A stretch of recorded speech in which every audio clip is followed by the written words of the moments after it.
Hello, WPC friends and family. What's in the kitchen today? Well, today we're going to do a couple of things, real easy things that you can do at home, and you probably have most of the ingredients for one. What I'm going to start out with is making your own homemade vanilla. What I have here is a fifth of dark rum. I've got 2 vanilla beans. Vanilla beans come from all over the world,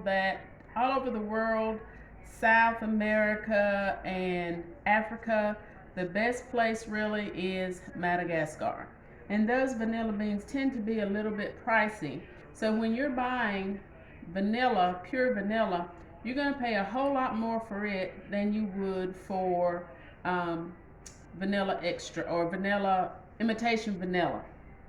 Okay, so I decided I was going to start to make my own.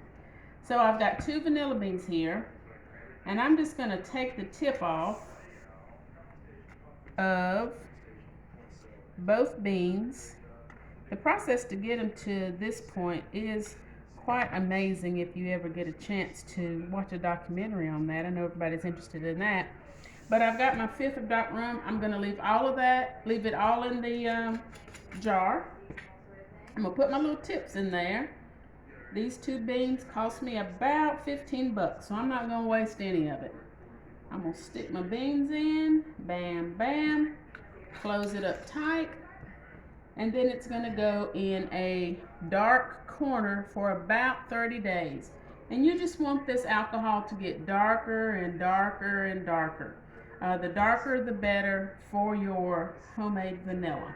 Okay, I'm going to put that to the side, and then we're going to do homemade ranch. Who doesn't love ranch? Very simple.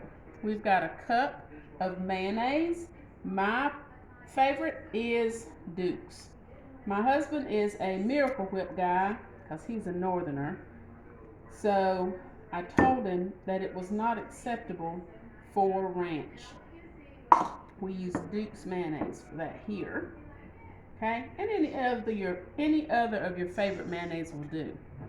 We've got a half a cup of buttermilk. And what I like to do is whisk that together before I put in my seasoning, just to get me a smooth texture. Now I've got a shallow bowl, so I'm going to have to be careful. Going to whisk those together.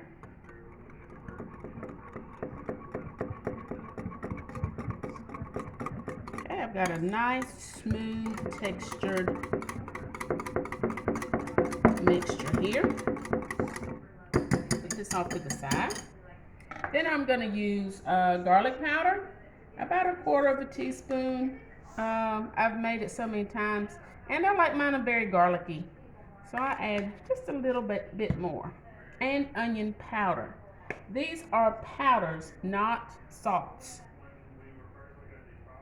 Onion powder. And a sprinkling of salt. And I like to use kosher salt. Okay, we'll mix that in. Now you can add pepper to this. Sometimes I do, sometimes I don't. I've used white pepper, and I've also used just plain old black pepper. At this point, you might want to give it a little taste. Pinky in. You don't want it to be mayonnaisey or buttermilky. You want it to have a nice combination of the onion powder and the garlic powder. That seems right. And then what I've got is some minced up parsley. I just picked a little bit of parsley from the my herb garden out back. Take that parsley. I thought that was nice. We'll use this one. And you just bend it, fold it up, bend those stems in, and give it a nice little chop, chop, chop.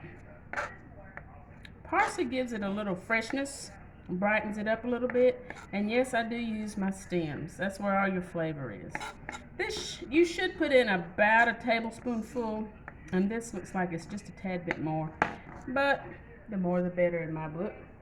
We'll sprinkle that in. Mix that up. That green gets mixed in there. And actually overnight, this seasons well. And the next day it is lots and lots better. So today we've gotten homemade ranch, and homemade vanilla. I hope you can use these tips, and I look forward to seeing you next time. Bon appetit.